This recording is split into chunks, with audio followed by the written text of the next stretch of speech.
आज पढ़ते हैं हम depression of freezing point. Depression of freezing point.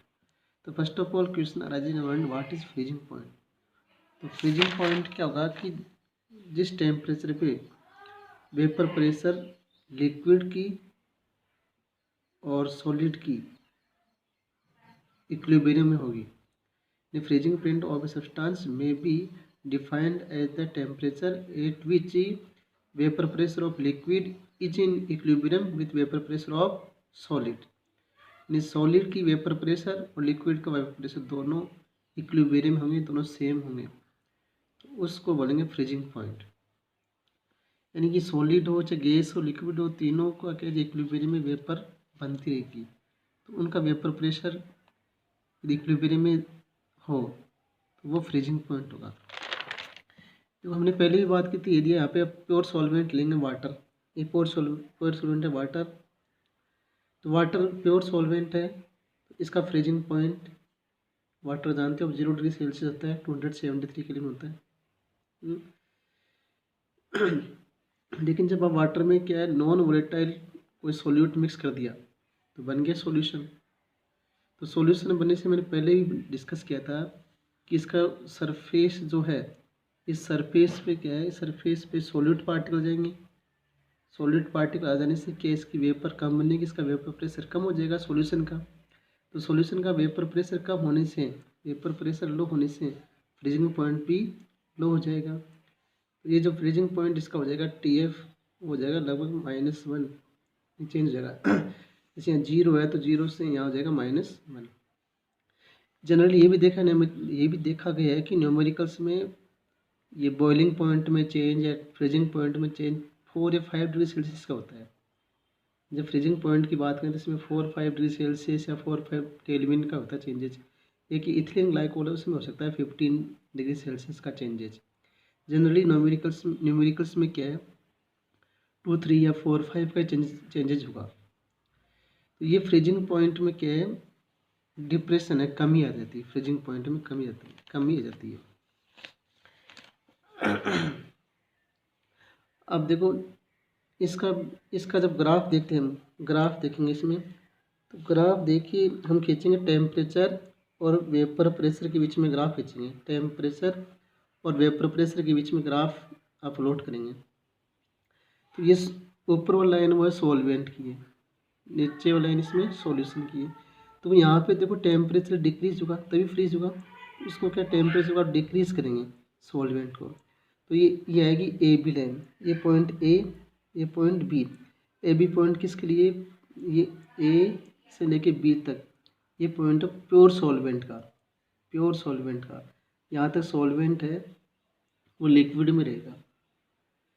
और B के बाद में C, BC ये सॉलिड सॉल्वेंट है। धीरे धीरे क्या इसका टेम्परेचर कम जाने से क्या इसका सॉलिड बन जाएगा, सॉल्वेंट है जो वाटर धीरे धीरे सॉलिड में जाएगा चेंज। तो B यहाँ से B, इसमें B, 2 ये C, तो B2C लाइन है वो इसकी है सॉलिड सॉल्वेंट का है, सॉलिड सॉल्वेंट का। तो AB यहाँ पे क्या है, AB लाइन है प्योर सॉल्वेंट, BC क्या है इसमें सॉलिड सॉल्वेंट। D, ये DE ये किसके लिए, सॉल्यूशन के लिए। तो यहाँ भी इसका टेम्परेचर इंक्रीज होगा, DE ये किसके लिए, सॉल्यूशन के लिए।